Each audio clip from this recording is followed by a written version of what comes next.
These are grapes.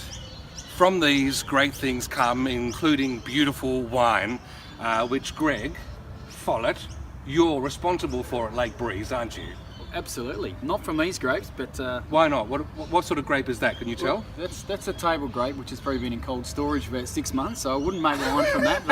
But all right, well... But it is a grape. This is the mission we're on tonight. We're trying to see how I fare on the Wine Wankometer, because I'm always nervous that I overplay it, overcook the omelette, and I figure you can bring me down to earth. Do you feel good about that? Well, I'd like to think so, but some people would perhaps think I have a little bit of wine wanker about me as well. Really? So, yes. But on your website, on Lake Breeze, it says there are even times when you're not quite sure what you're doing. So that's not a winemaker saying. Well, absolutely not. Yes. It's just honesty, I think. Yes, yeah. We're going to talk more about that in the episode tonight, episode 213.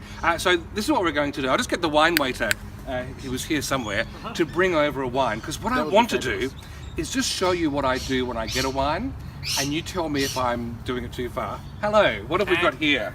We've got Lake Breeze Section 54 Shiraz. Now, this is one of yours? Correct, yes. Is it a nice one? All of my wines are nice. There's ones, the but first trick let question. us be the Particularly judge of nice that. one. All right, so if I've been given a wine, now typically I don't have my glass resting on the back of a sheep. You don't rest stuff on the back of sheep at Langhorne Creek, do you? I think on the wine wanker level, this is probably starting to get up a little bit. Well, okay, here we go. So most of Australia comes off the sheep's back. We'll see how we go from the wine front. So I've opened, no artistry there, you just crack the top. No. Okay, no. I don't use my corkscrew on the Stelvin. I've seen it done, but no. Oh, really? Okay. Okay, so I pour wine. Here's a nice wine glass we've got. This is what I would normally do. I would pour that in just to where the glass is at its widest before it comes up. Is that so far so good? If you're in a restaurant, I normally wouldn't have as much in there to actually taste the wine, to smell and to taste the wine. So you have a little less. I'm more on the wine pleb there, aren't I? I'm wine... Well, the wine drinker, Okay. rather than the wine taster. Wait, would you hold that? Okay. So I've grabbed this now, and this is what I do. Before I do anything, I do thrust my nose in first, but then, to compare it, I get a good spin going. And at this point, I normally say to someone, look at that colour. That's actually a beautiful crimson red that I'm seeing there. It's at the redder end, but there is a crimson background to it. How's it so far? Yeah, well, I think the wine. I think you've gone a little bit too far on the colour. I think. So just don't. Okay. No, it's nice to say that's a lovely colour, but I think people will start. Don't try to define the colour. Don't define it too Right. far. Okay, here we go. And then I have another smell. I would at this point want to talk about abrasive licorice. That's what I'm getting in my nose. Should I keep those sorts of thoughts to myself? Well, maybe the abrasive part. Well, what I meant was maybe abrasive is wrong. Aggressive licorice. The licorice is wanting to implode in my nose. That's what I was going. Just keep those thoughts to myself. Oh no, I think the more the merrier. Okay. Now, I do at this point look at the legs on the side of the glass. Yes. Quite sticky. Suggests to me a higher alcohol content, or is that a myth? No, there is some truth to that. Absolutely, yes. Okay. Yeah. A bit more about the Beaumet. Is it the sugar level? No, well, obviously the sugar level creates the alcohol. Yes. To begin with, so the higher the sugar, generally the higher the alcohol, unless it's sweet. So, but yeah, it's the viscosity and it is the alcohol. Yeah. Do I mention this to my guest, or just observe it quietly to I myself? think you just need to know your audience. You need to know Okay. the guests that are Right. there, because I think I'd if be you- impressed by it. And you're the sommelier tonight. There's certain people where Okay. you could impress, but then there's other people who you'd probably be falling asleep at this point and just saying, just drink it. And before I have the next sip, I'd give it a little twist again, just to help it, the volatiles disappear. Yeah, well, I think you're in danger of letting all the volatiles escape. Oh, okay. You know. Okay, here we go.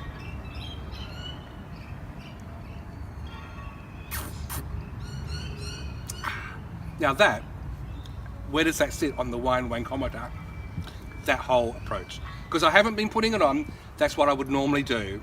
Even at the end. Even that. Because that's how you enjoy it. Okay. No, it's once again, I think it depends on the audience, but I think it's probably, are we on scale up to 10? Yeah, let's do that. We'll Yeah, do right. the 10 scale.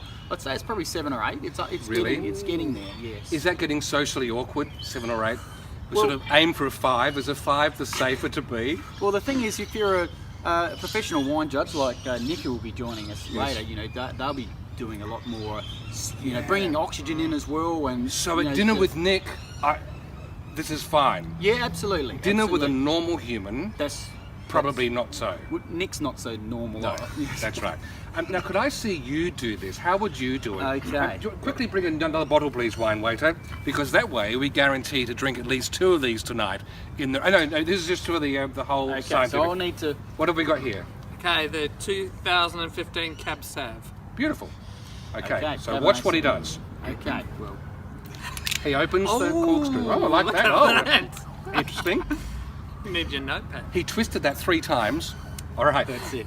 Lifts the wine off the wine glass off the U, and then a slow pour. Look at that. So Now, that's a bit less than yours. and I want to talk about the colour, but I'm keeping my lips because that is a lot more towards that purpley end than this was, to my eye.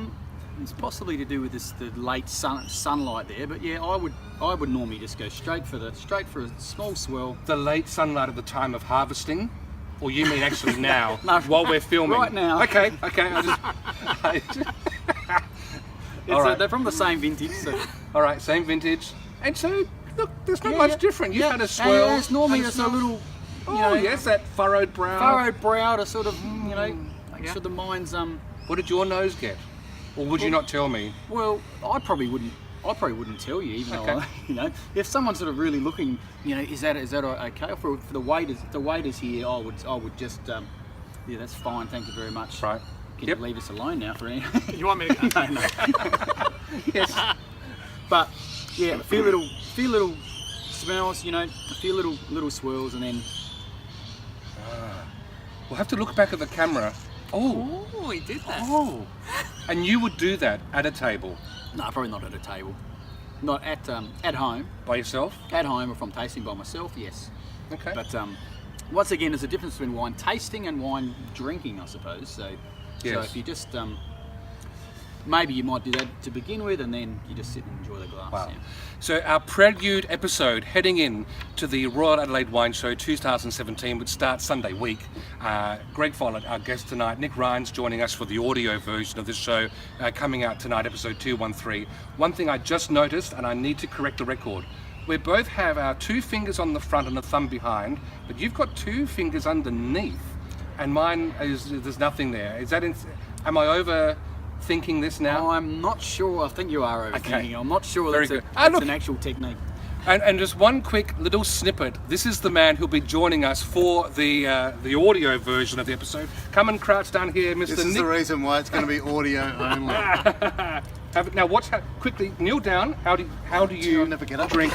We're doing the Wine Wankometer to see how far you should go in company as you drink a wine. Yeah, like that. Look at that. The red has really come alive. Yes, you need it to, bring everything to life. Yes. Get your nose right in it. I said he overswirled. So Yes. So far, I'm on par with Nick Ryan. Unless you're wearing it, you haven't overswirled. There you go. That's what I see. I should have done this with you. All right. If on time you would have. And one quick sip of the official. Look at that. Oh. We got Benita. No, No, that Cabernet. was you're drinking Shiraz. Yep. Section 54. The section Shiraz. 54. Yeah. All right, isn't it? It's all right. I've got to isn't say it? that. Okay. It's all right, isn't it? There you go. It's in the I'm it's going in the to show add next that. week, so hopefully. I'm adding that to my I'm not lexicon. judging. Join us tonight, the AdelaideShow.com.au, episode 213. It's out on iTunes, Stitcher, and your favourite podcast app. Cheers to Cheers. the Royal Adelaide Wine Show 2017. Oh, here, have a bottle. Get us another one, please. Adelaide, Adelaide, Adelaide.